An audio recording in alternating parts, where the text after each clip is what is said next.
Que bom que você saiu da sua casa num sábado à noite para vir estar aqui com a gente. Quem está aqui desde a quarta-feira? Bastante gente, que bom. Vocês têm sido abençoados, sim ou não? Glória a Deus por isso. Então, gostaria de chamar o pastor Giovanni aqui nessa noite. Ele vai estar servindo ao Senhor através da ministração da palavra de Deus. O pastor Giovanni esteve conosco aqui o ano passado, retrasado, foi uma bênção, e tudo que é bom a gente traz de volta. E o pastor Giovanni foi uma bênção para nós naquele tempo, e eu tenho certeza que não vai ser diferente hoje. Deus abençoe, meu irmão, fica à vontade. Boa noite, igreja. Vocês estão felizes? Uau! Não é fácil, hein, perseverar desde quarta-feira aqui, vários de vocês. Que alegria poder partilhar desse tempo com essa igreja tão linda. Voltar aqui, estive aqui final de 2021, estávamos ainda num momento muito tenso, né? Todo mundo de máscara ainda, agora estou podendo ver o rosto de vocês melhor, conhecer um pouquinho mais de cada um, dessa igreja maravilhosa. Obrigado aos pastores da igreja, que alegria estar aqui com vocês de novo, partilhar de um tempo tão especial. Para você que está desde quarta-feira, parabéns, persevere, amanhã é o último dia, e vamos juntos continuar profetizando que 2023 é o teu ano, Você pode aplaudir a Jesus pela tua vida? Parabéns, não é para qualquer um não, gente. Profetizando, lá a gente chama de semeando, mesma coisa também, mesma pegada que vocês aqui, não é para qualquer um não, é só para quem tem coragem, é só para homens e mulheres corajosos que amam a Jesus e que creem no poder de liberação de palavras proféticas, do plantio e da colheita. Parabéns, vocês são incríveis, muito especial estar aqui com vocês, vim muito bem acompanhado da minha esposa. Deus fez grandes coisas na nossa vida nesses últimos 2 anos, desde quando estivemos com vocês aqui também. Assim como vocês, eu sempre gosto de voltar nos lugares e ver que vocês estão melhores do que da última vez que estive aqui. Porque com Jesus é assim, a gente sempre melhora, não é mesmo? A gente sempre cresce. Nossa família também cresceu, temos o Telzinho, está com 1 ano e 3 meses, ficou na avó, a gente está descobrindo agora as delícias de deixar os nossos filhos com as vós. Quem é pai e mãe gosta, né? Eu não entendi, eu lembrava que quando era criança, minha mãe e meu pai deixavam eu toda sexta-feira com a avó, cada dia estava num canto, eu não entendi, agora eu estou entendendo. E a Bia já está grávida de novo, de mais um menininho, deve estar conosco, se Deus quiser, em maio do próximo ano. Então Deus tem feito grandes coisas lá em Araçatuba também, na nossa igreja. Trago aqui um abraço do nosso pastor Marcelo, e de toda a nossa equipe pastoral. O pastor Cláudio esteve com o nosso pastor agora em Israel, com o pastor Haldman também da nossa equipe. Então, vocês são muito amados, muito queridos. Estamos juntos com vocês, cooperando para a expansão do Evangelho e do Reino de Cristo no Brasil e no estado de São Paulo. E é muito especial estar com essa parte da família da fé aqui hoje, em Sertãozinho. Tá bom, gente? Deus abençoe vocês.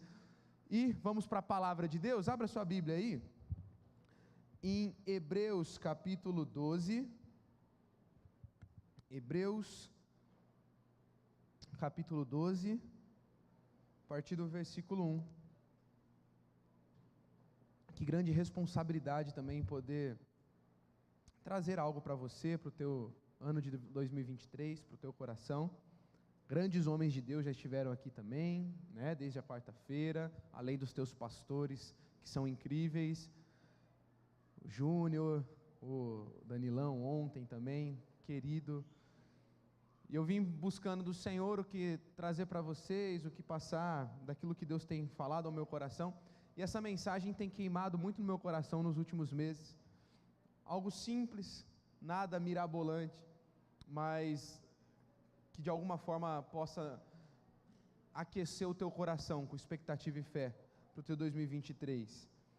O versículo 1 do capítulo 12 da carta de Hebreus diz: portanto também nós, uma vez que estamos rodeados por tão grande nuvem de testemunhas, livremos-nos de tudo que atrapalha e do pecado que nos envolve, e corramos com perseverança a corrida que nos é proposta. Você pode orar comigo mais uma vez? Jesus, eu te agradeço pela tua santa palavra, que é tão abundante em nossos corações e é tão preciosa. Eu peço que o Senhor fale conosco, que essa palavra se aplique em nossos corações e possa aquecer o nosso coração com expectativa e fé para um ano muito especial que o Senhor está reservando para nós. Essa é a nossa oração, em Teu nome, amém e amém. Bom, Hebreus capítulo 12, já no versículo 1, nós vamos ler todo o capítulo 12, tá? Boa parte dele, na verdade. Então fica com a sua Bíblia aberta, fica com o aplicativo do teu celular ligado aí. Bom, o autor de Hebreus, ele começa fazendo uma analogia da vida cristã com uma corrida da fé. É interessante que essa carta ela é escrita a um grupo de judeus cristãos que já estavam agora andando na fé cristã, seguindo aquilo que Cristo havia feito, mas a carta é endereçada a eles porque você vai ver por toda a carta o autor de Hebreus combatendo qualquer possibilidade desse grupo de cristãos olharem para trás e desistirem da caminhada deles com Cristo. Você vai ver, por exemplo, o capítulo 6, ele fazendo um apelo contra a apostasia, falando de alguns que já estavam olhando para trás, voltando a fazer sacrifícios que já não faziam mais sentido, voltando a práticas judaicas que não faziam mais sentido para um povo que decidia andar com Cristo. Depois no capítulo 10 você vai ver um apelo à perseverança, e ele vai falar, vocês precisam perseverar, de modo que quando vocês estiverem chegado no tempo certo, vocês recebam a herança que foi prometida. E aí ele chega no capítulo 12, ele vai falar justamente sobre o quê? Sobre corrida. E ele vai fazer essa analogia da vida cristã a uma corrida, mostrando que uma corrida, existem muitos desistentes. Ele faz essa analogia porque não é de hoje, não é de agora, que uma corrida tem gente que chega no final e tem gente que não chega. Eu mudei muito meu estilo de vida de 2, 3 anos para cá. Estamos num processo ainda, onde o próprio Senhor nos ajudou a entender que cuidar do nosso corpo era tão importante e é tão espiritual quanto qualquer área da nossa vida. Já foram 40 quilos e a gente está no processo ainda. E aí esse ano eu decidi que eu ia fazer minha primeira corrida. E assim, vocês têm um pastor aqui, o Luiz Fernando, é um atleta, né? Um atleta, jogador, outra parada. Para ele isso aqui que eu vou falar é fichinha. Mas para mim, nunca eu imaginaria que eu ia entrar numa corrida de 5 quilômetros. Primeira corrida minha de 5 quilômetros, esse ano. Definindo no meio do ano, a gente tem um evento. A gente tem um evento lá em Araçatuba. Nós fazemos esse evento todo ano, todo final de ano, chama AC Movement, né? Nossa igreja é Amor e Cuidado, então AC de Amor e Cuidado, e a gente faz essa questão de um dia todo lá no nosso campus, focado em vida saudável, qualidade de vida, e a gente encerra esse evento, que a gente recebe pessoas da cidade inteira, com uma corrida. Tem corrida de 3 km, 5, de 10. Me inscrevi na de 5. Nunca tinha corrido, gente. Comecei já há um tempo melhorar, tal, aí comecei a correr na esteira, na academia. Aí falei assim, vou me arriscar, gente. Eu não já tenho, ou eu termino ou não termino. E aí, é engraçado essa analogia que o autor de Hebreus faz com a corrida, porque você precisa saber correr uma corrida. Não é simplesmente botar um tênis no pé e sair. Uma semana antes da corrida, peguei meu pastor, vocês devem acompanhar o pastor Marcelo nas redes sociais, tá voando no físico. E aí ele já está em outra prateleira, já tinha corrido, já estava bem, e eu fui me arriscar. Falei assim, pastor, eu quero fazer um treino com o senhor, vamos fazer um treino uma semana antes. Então, uma semana antes do evento, a gente pegou ele, um dos nossos amigos lá da igreja, que nos ajuda muito, é personal, tem nos acompanhado nesse tempo, e a gente pegou, vamos treinar, vamos fazer o trajeto. Falei assim, pega o mesmo trajeto, eu quero fazer o mesmo trajeto, porque se no treino eu já ver que não vai dar legal, não vai dar bom, eu não vou correr. E aí a gente foi pro treino. Pegamos no treino, saí, falei assim, vou pegar eles saíram, eu na cola, até os 2,5 km, até metade eu consegui perseguir eles. Depois eu falei assim, gente, começou a doer tudo, dor de barriga, tudo que você imaginar. Eu falei assim, gente, o que está acontecendo? Eu parei, deixa eles irem. Fui andando, concluí uma parte andando, depois dei uma corridinha, cheguei no lugar final lá, eles já estavam rindo de mim, já assim um tanto. Aí meu pastor virou para mim e falou assim: cara, você está bem, você melhorou, teu físico está legal, você está no processo, mas deixa eu te falar, eu ia te falar quando a gente saiu, mas eu preferi que você aprendesse na prática. Olha que legal, né?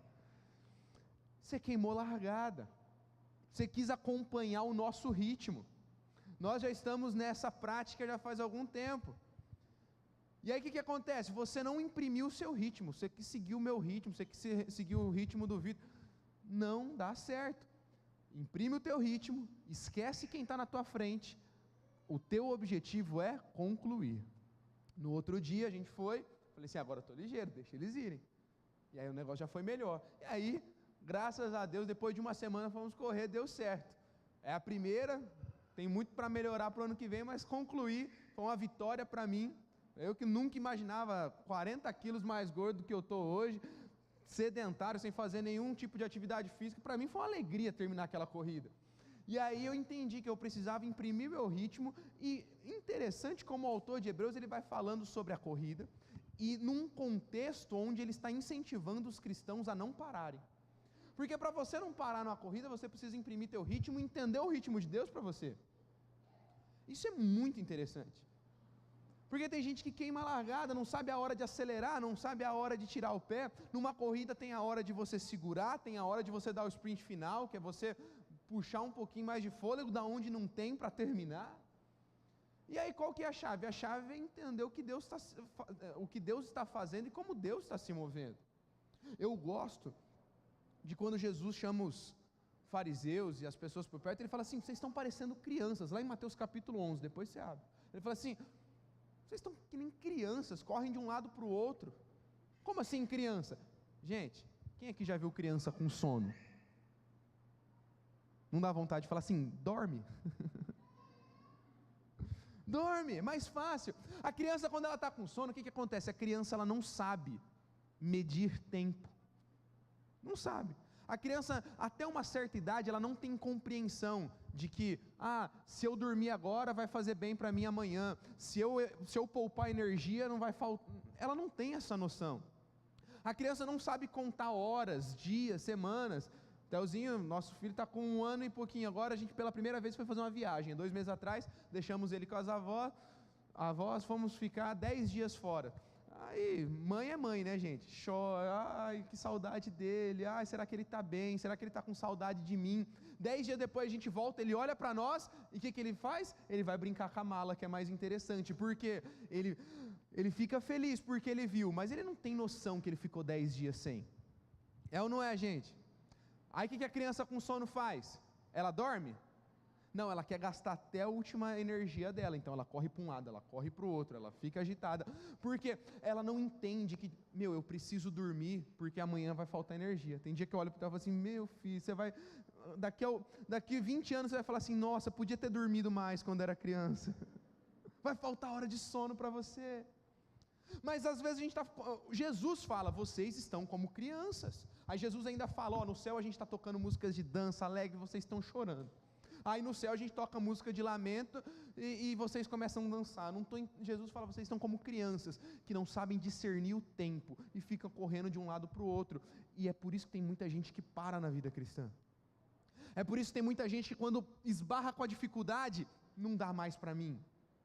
É por isso que tem muita gente, como o pastor Luiz Fernando falou aqui, começa: ai Deus, 22 eu tentei de tudo e não deu certo, então 23 eu não vou fazer nada. Por quê?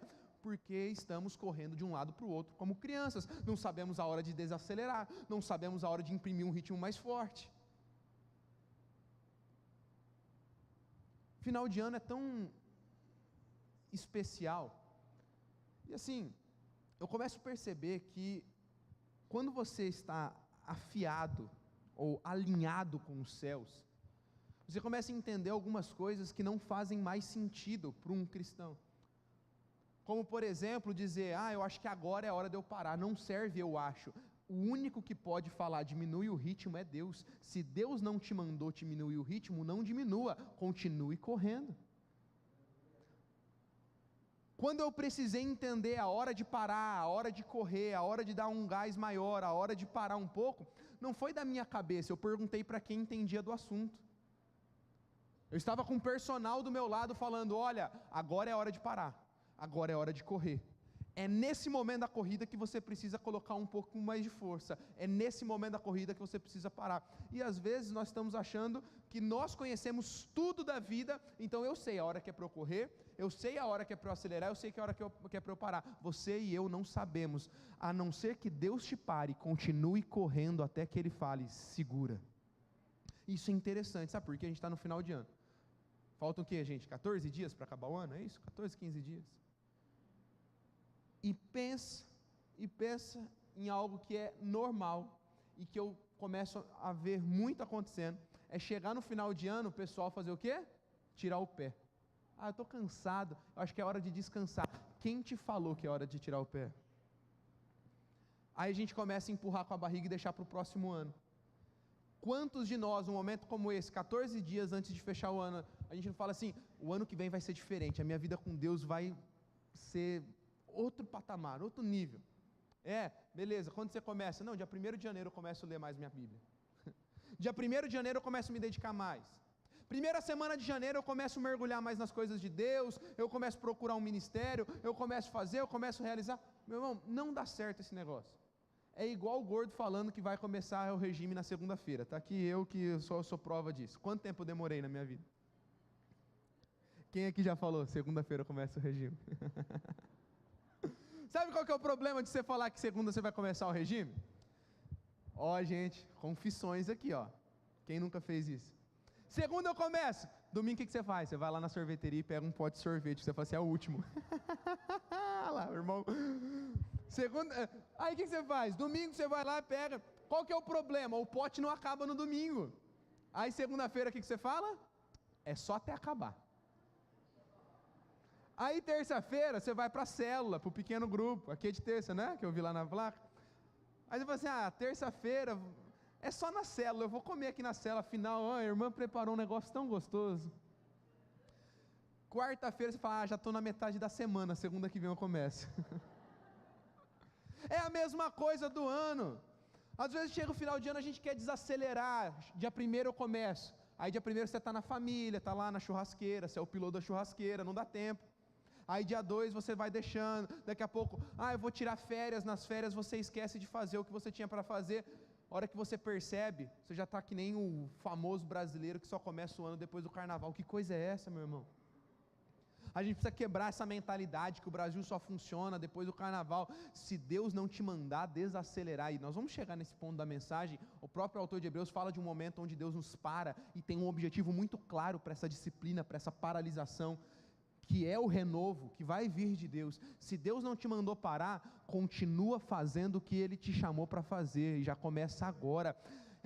Eu vim incendiar o teu coração para iniciar os teus projetos hoje, dia 17 de dezembro e não dia 1º. Sabe, a gente precisa começar a tomar velocidade. O que eu sinto de liberar sobre você nessa noite é um processo de aceleração para você começar a tomar velocidade. Quem aqui já andou de avião? Já pegou, sabe quando você olha para o avião e fala assim, não vai subir, não vai subir, não vai subir, não vai subir, não vai subir, mas ele toma velocidade e vai. O que eu vim falar para você hoje, que Deus quer fazer na tua vida, nesses próximos 15 dias de dezembro, é você começar a tomar velocidade. Você vai caminhar, vai falar assim, não vai subir, não, mas Deus vai falar, continua, continua, continua, continua, porque quando entrar 1º de janeiro, você não vai estar tomando velocidade, você já vai estar em alto voo, em altos voos, voando, vivendo grandes coisas, voando, vivendo o melhor de Deus, em nome de Jesus. Em nome de Jesus.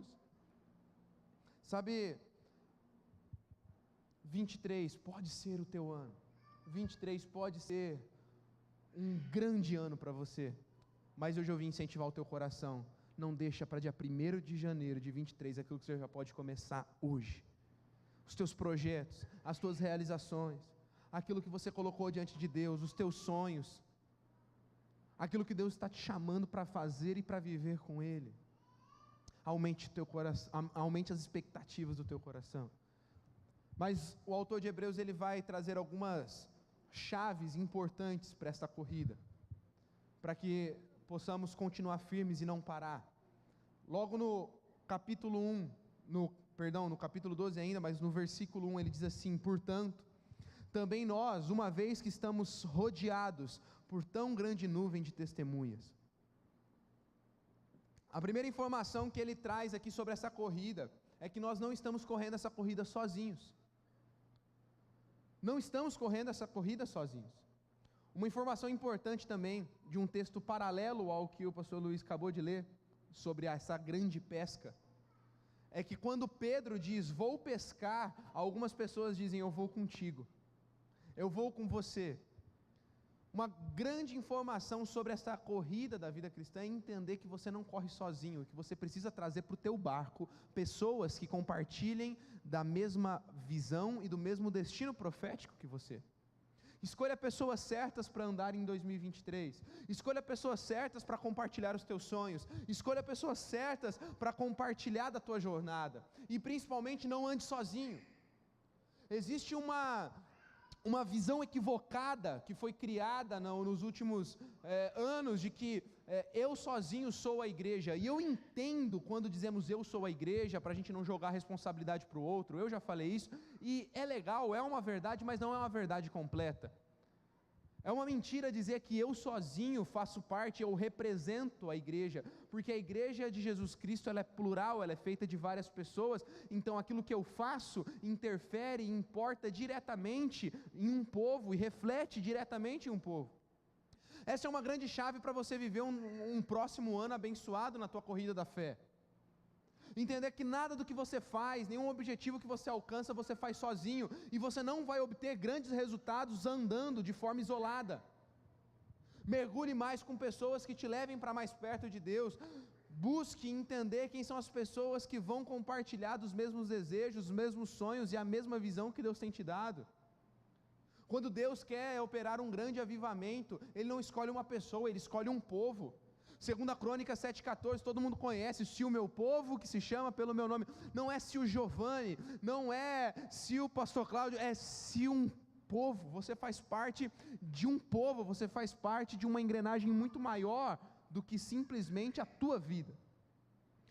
Essa compreensão é muito importante para você continuar firme na corrida, porque se você não tem essa compreensão, você corre de qualquer jeito. Se você não tem essa compreensão, você quer achar que essa corrida da fé não tem regras.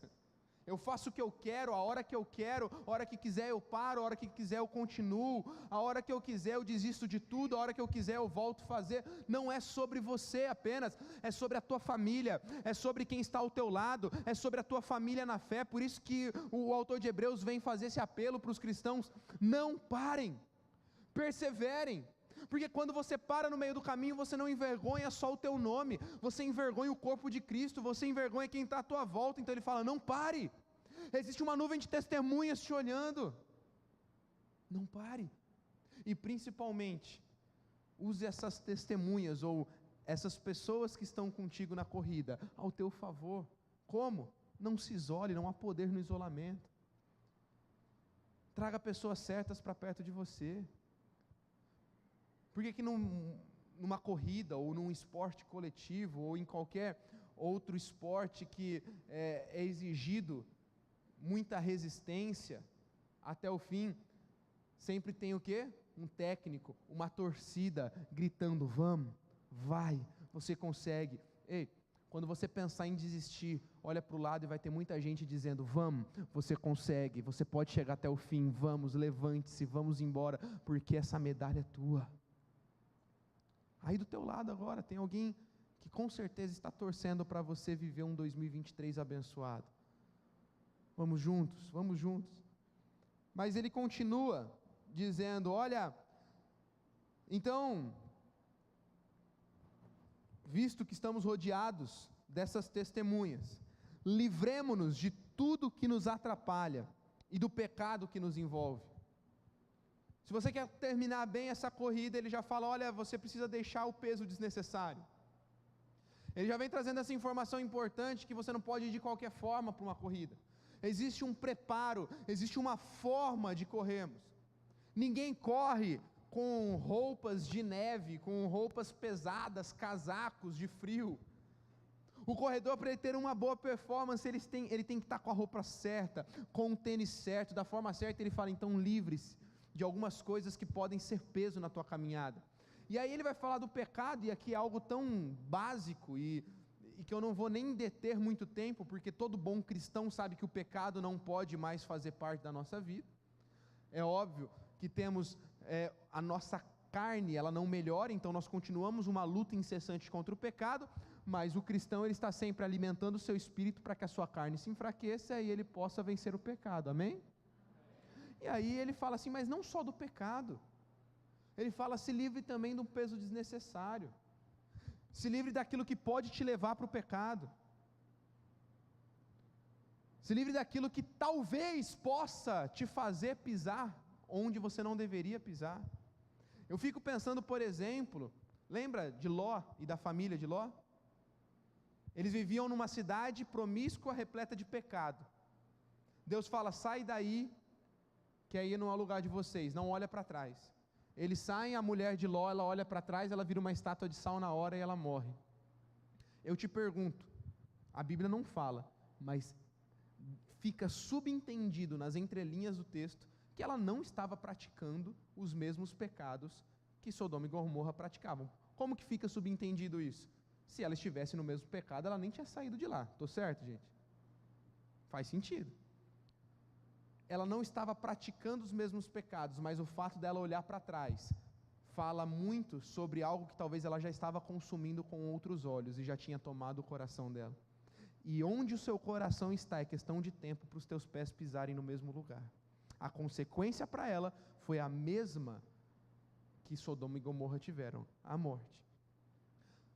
Falar sobre pecado é até muito tranquilo para um bom cristão. Todo mundo sabe onde nós não devemos pisar. Todo bom cristão sabe qual é o alvo que nós não podemos errar.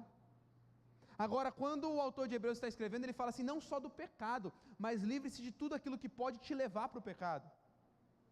Por exemplo, o pecado da falta de confiança. O que você está consumindo, que está minando aos poucos a tua confiança e te desesperando para um próximo ano. São questões importantes para a gente refletir, não é não? Quando você liga esse aparelhinho que você tem na tua mão, no teu bolso, quando você entra no teu Instagram, no teu Facebook, no teu Twitter, nas tuas redes sociais, quais são as coisas que estão te alimentando? Quais são as coisas que estão consumindo e muitas vezes minando a tua fé, possivelmente, posteriormente te levando para um pecado, por exemplo, da falta de confiança? Se você quer aceleração para o teu 23, renuncie a algumas coisas que precisam ser deixadas de lado, seja intenso e intencional em deixar algumas coisas para trás, porque quando renunciamos, quando deixamos para trás algumas coisas que ainda não são pecados, mas podem se tornar, nós estamos gerando depósitos eternos no reino espiritual, que na hora certa nós vamos acessar e colher desses depósitos. Precisamos ser mais ligeiros e mais espertos nisso. Não faz sentido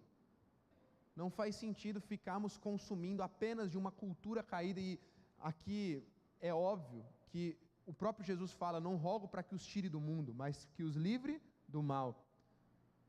É impossível a gente não consumir de uma cultura caída. Tudo que você liga hoje na tua TV, uma cultura corrompida pelo pecado. Tudo que você abre nas suas redes sociais, cultura corrompida pelo pecado. Ainda mais em 2022, gente, que foi um ano difícil para o brasileiro, não é mesmo? Tudo que você liga na tua TV, todos os portais de notícia que você abre é para te dar o quê? Medo, falta de confiança. Não tem o que fazer, estamos no mundo, mas Jesus fala, eu oro para que os proteja do maligno. Então qual que é a chave? A chave é entender que nós estamos em uma cultura corrompida pelo pecado, cheia de medo, incertezas e ansiedades, mas nós não podemos deixar o nosso coração se corromper por essas coisas, e muitas vezes a chave é o quê? Renunciar, deixar de lado, consumir boas notícias, Quem sabe o que falta para você ter fé e expectativa que 23 vai ser um grande ano para a tua vida, é parar de olhar fazer um jejum de 3 dias de Twitter. É fazer um jejum de 3 dias, 4 dias, uma semana sem TV. Sem redes. Eu não estou falando para você ser um desinformado, tá bom, meu irmão? Se informe. Vocês tiveram conferência aqui em Teópolis, voltada à política, que é tão importante. Então se informe, estude. Tenha um bom panorama do cenário político da tua nação, faça tudo isso, mas se você está se descabelando por isso, por favor, dá um pause aí, porque talvez isso não está te fazendo bem e é o que está minando tua fé para 23. Eu lembro que em outubro, as eleições que foram tão movimentadas, para o povo cristão, eu, como grande parte do povo cristão, não tenho preferência partidária ou por uma pessoa, mas eu voto por princípios e valores, amém? Eu estou falando isso tranquilo porque eu já ouvi do teu pastor que ele também falou a mesma coisa. E por princípios e valores, como a grande parte de nós cristãos, fiquei um pouquinho decepcionado com o resultado das eleições. E aí, eu me peguei, sabe fazendo o quê?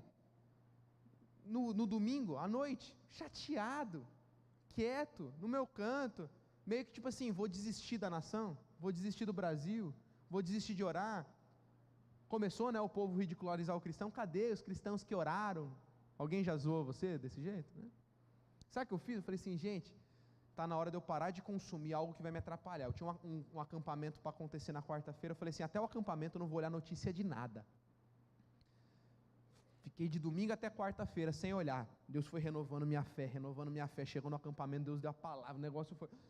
Saí de lá renovado, falei assim, agora eu posso ver qualquer notícia que aparecer, não importa o que for acontecer daqui para frente, a minha confiança está em Deus. A igreja de Jesus nunca precisou de governo favorável para continuar avançando. O 23 será extraordinário, nós vamos avançar, nós vamos crescer, nós vamos desenvolver, nada pode parar a igreja de Jesus. Vocês não cantaram aqui? Todo mundo cantou no período da pandemia, a perseguição não parou a igreja, o Coliseu não parou a igreja, várias coisas que aconteceram não pararam a igreja, não vai ser agora que vão parar a igreja de Jesus. Ei, o que você está com medo? Hoje eu vim trazer uma palavra de esperança para você. Por que você está desanimado? Por que você está achando que 23 vai ser ruim para você? Ei, mesmo que enfrentarmos as mais diversas provações e dificuldades, a nossa esperança e o nosso olhar continua fixo em Jesus. Vai para cima, meu irmão, as coisas não acabaram não, o Brasil não acabou não, Jesus, o plano de Jesus para o Brasil continua de pé, não importa o tempo que precisar passar, não importa as coisas que precisarem acontecer, nós continuaremos com os nossos olhos fitos em Jesus, o autor e consumador da nossa fé. Você está comigo? É o próximo ponto aqui, corramos com perseverança a corrida que nos é proposta, tendo os olhos fitos onde, igreja? Aonde, igreja, que os nossos olhos têm que estar? Em Jesus.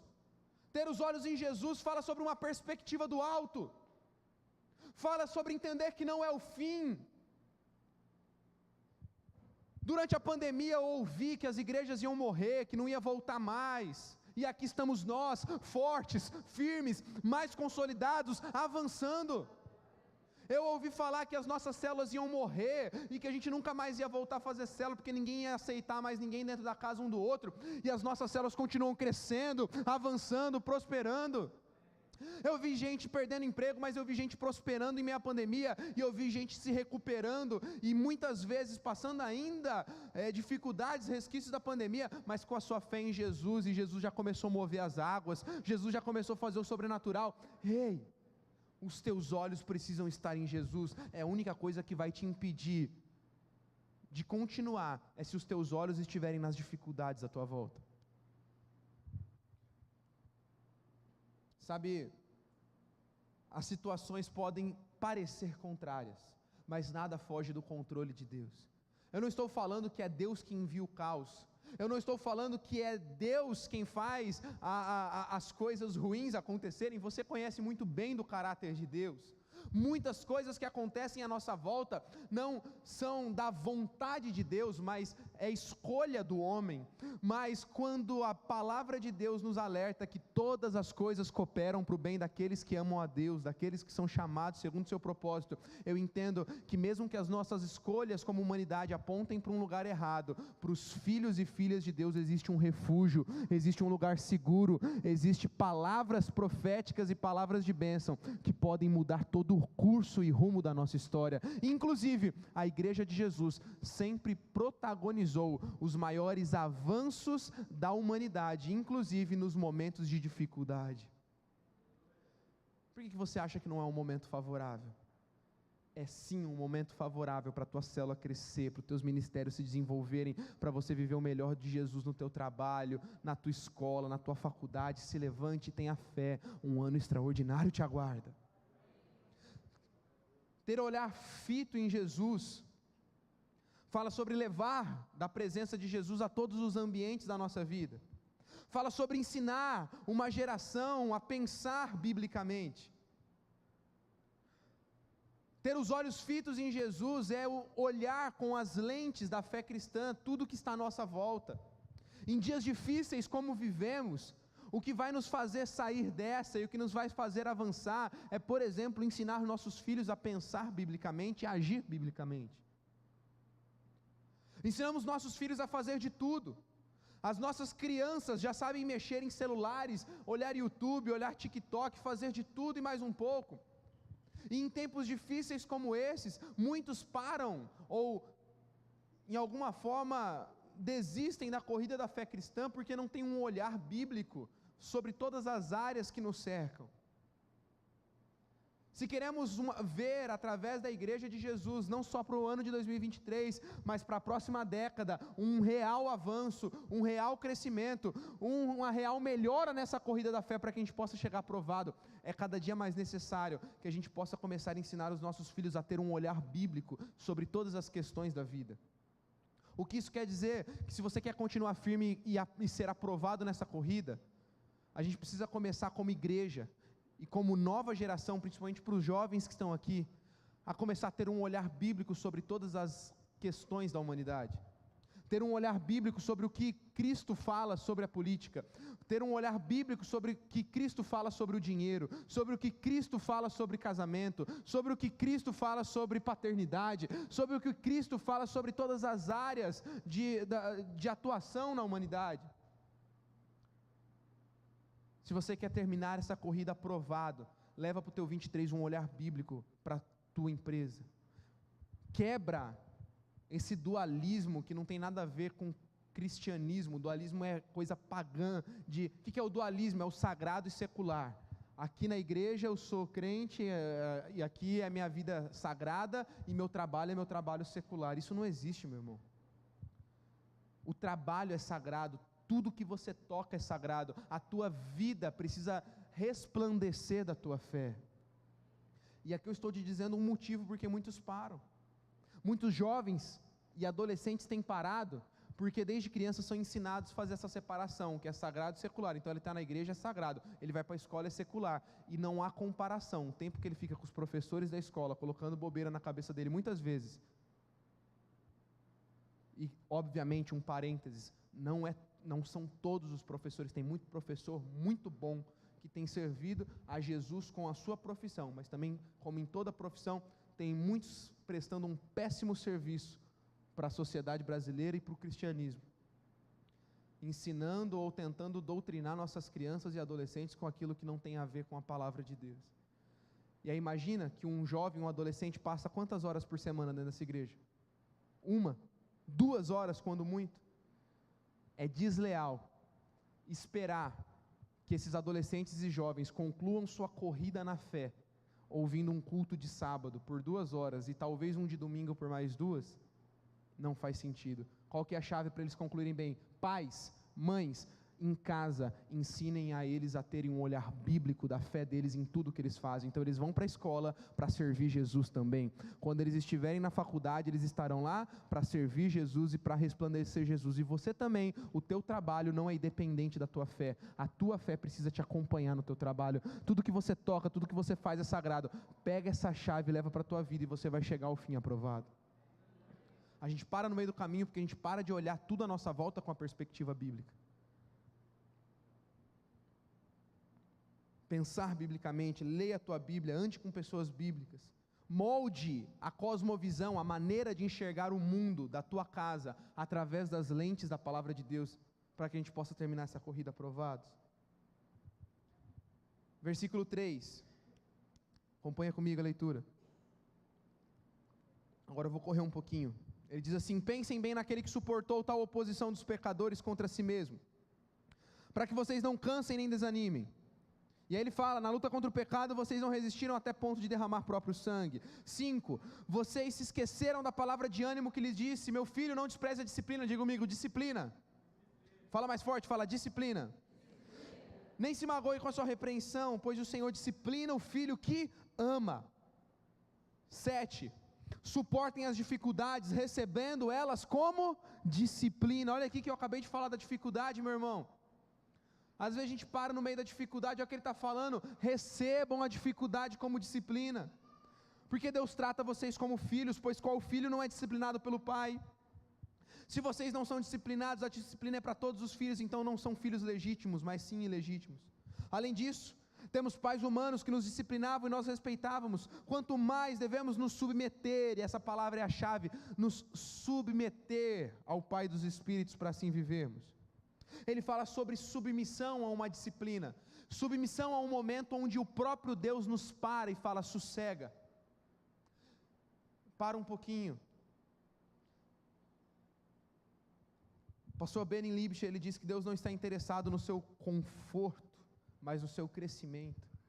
E aqui é onde eu iniciei toda essa exposição do capítulo 12 de Hebreus, dizendo que existe sim momentos de parar, mas esses momentos é o próprio Deus que nos dá, e não vem da tua cabeça. Então essa parada de eu não quero mais, eu vou parar, eu estou cansado, não faz sentido, ao menos que Deus te fala: olha, para um pouquinho, suporta um pouco de dificuldade, segura um pouco, porque você precisa tomar fôlego para continuar a corrida.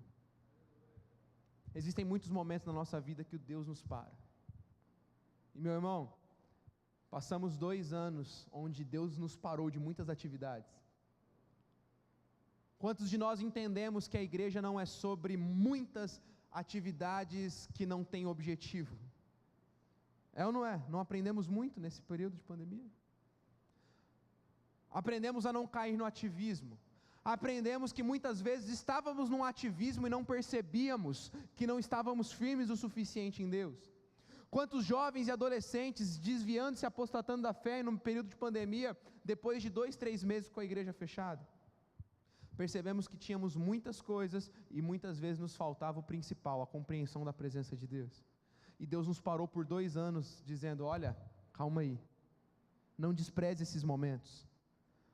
O Senhor te para muitas vezes por amor, e isso só acontece com os filhos, mas Ele fala: depois desse tempo de disciplina, continue. E Ele vem no versículo 12, abre aí, versículo 12 que eu já vou terminar. Ele fala: portanto, fortaleçam as mãos enfraquecidas e os joelhos vacilantes, façam caminhos retos para os seus pés, para que o manco não se desvie, mas antes seja curado. Fortaleçam as mãos enfraquecidas e os joelhos vacilantes. Fica aqui comigo, igreja, eu estou terminando, olha só. Ele diz: fortaleçam as mãos enfraquecidas e os joelhos vacilantes. Quando a gente passa por uma disciplina, quando a gente passa por um tempo de paralisação, a tendência é que as nossas mãos se enfraqueçam e os nossos joelhos vacilem. Quando passamos por momentos de dificuldade,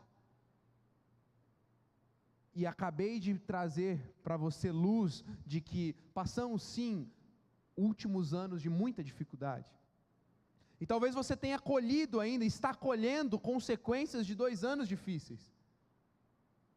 Eu estou falando com jovens que talvez ainda não conseguiram potencializar os teus estudos, porque pegaram e acumularam DP, exames dos anos de paralisação, e até agora não conseguiram concluir o curso. Tenho vários lá em Araçatuba que estão passando por isso.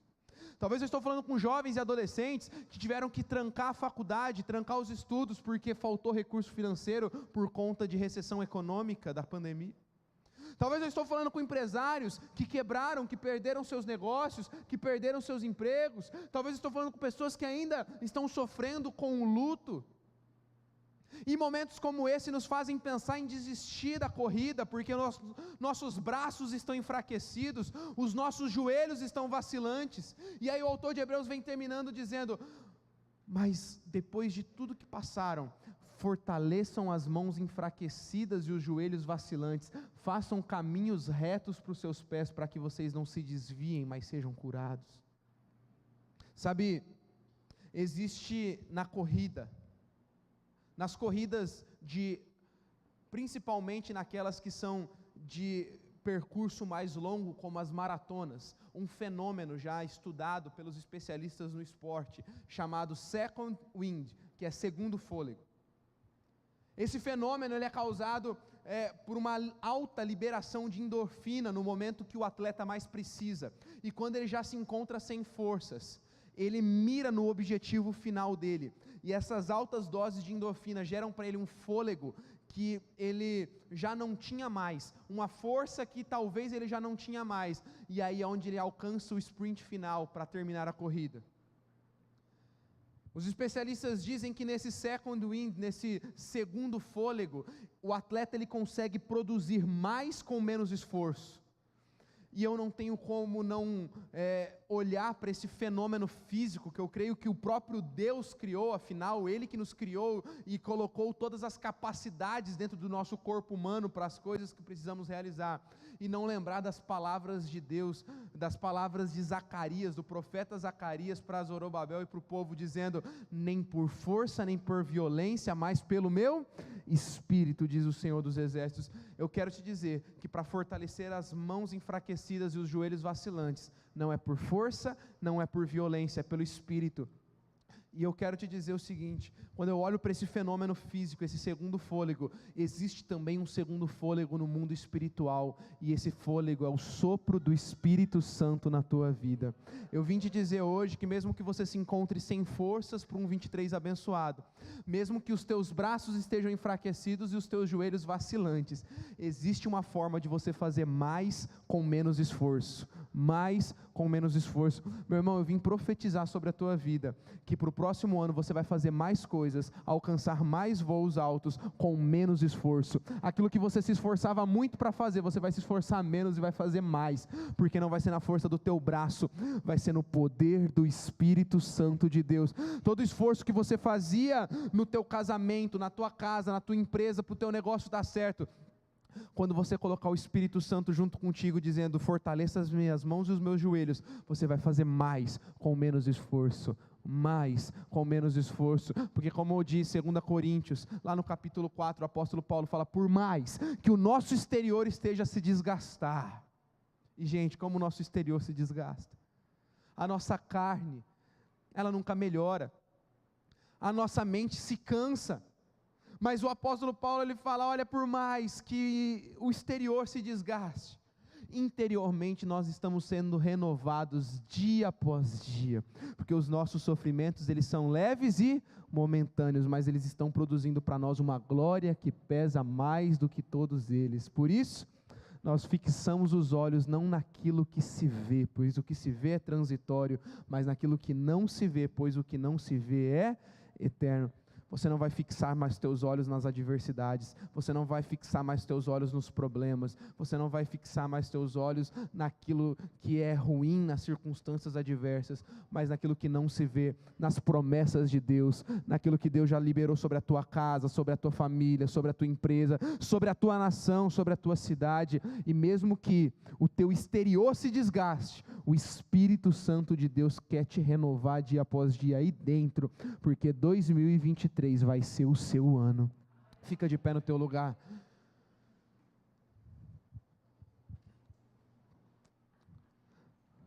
Levante uma das suas mãos de profeta. Bem alto, levanta aí comigo. Fala assim comigo: mais forte, fala mais, com menos esforço. Fala assim: eu farei mais com menos esforço. Não é na força do meu braço, é pelo Espírito Santo que habita em mim. Agora bem forte, diga: 2023 será o meu ano. 2023 será o meu ano. Eu quero sair daqui antes orando por você que precisa de uma oração muito específica. Eu sinto que eu preciso orar por algumas pessoas muito específicas. Estamos profetizando de forma geral sobre toda essa igreja, sobre toda essa família linda que está aqui. Mas eu sinto no meu espírito que eu preciso orar por algumas pessoas específicas que precisam de um renovo por dentro desse. Você que precisa desse segundo fôlego, será que você pode sair do teu lugar rapidinho e vir aqui na frente? Rapidinho, vai ser bem rápido, 5 minutos, eu prometo que eu não vou me delongar. Você que precisa de um second wind, de um segundo fôlego, você que precisa desse segundo fôlego, eu quero orar por você. Vamos cantar uma canção e por 1 minutinho, 2 minutos, eu já vou liberar algo sobre você.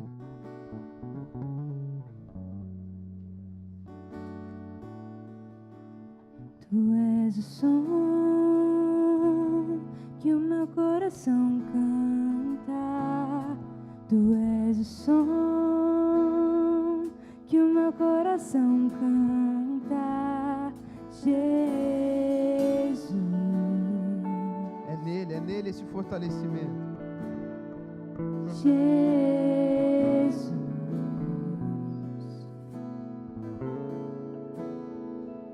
Tu és o som que o meu coração canta.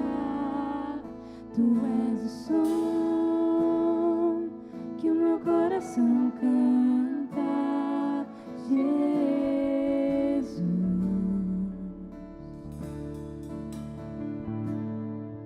Jesus.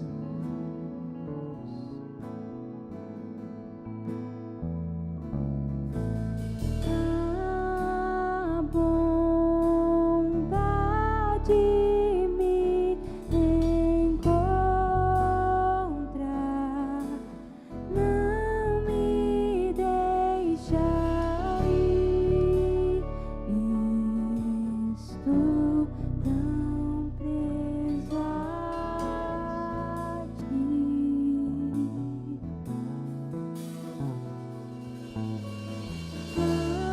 A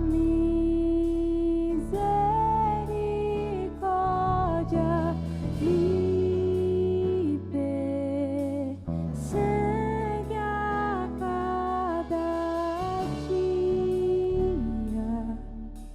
Estou tão presa a ti. Estou tão presa a ti. Jesus, nós estamos presos ao Senhor. É por isso que nós estamos aqui diante do Senhor dizendo que não podemos parar. Jesus,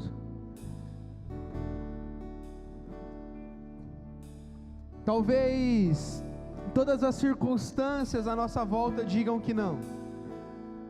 Digam que o nosso 2023 não será abençoado.